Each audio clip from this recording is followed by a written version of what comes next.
Sa video ito, magbabahagi tayo ng basic strike ng karambit. Kung mapapansin nyo, meron tayong V na pattern. Dito kasi yung guide na susundan natin para hindi tayo masyado mahirapan. So from the center line, step right foot forward. Ayan, right, center, left, center, right, center. So right foot forward, left foot forward, right foot backward, left foot backward. So bali apat siya. So galing sa center, gagawa tayo ng strike. 1, 2.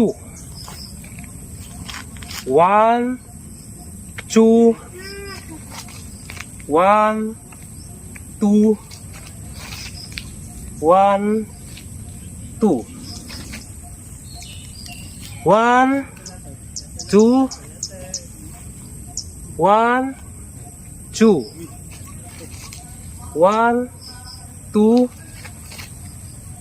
1, 2. So ngayon dagdagan natin. Side tayo.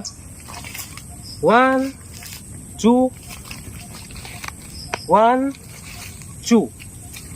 Ngayon naman buuhin natin.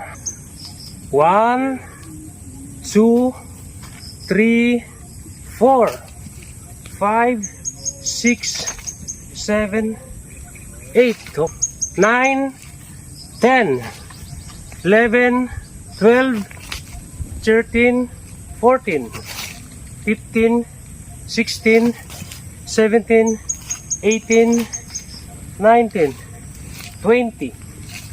So balik 20 strike siya pag pinagsama-sama mo. 1, 2, 3, 4, 5. Center ka. 1, 2, 3, 4, 5. Center ka.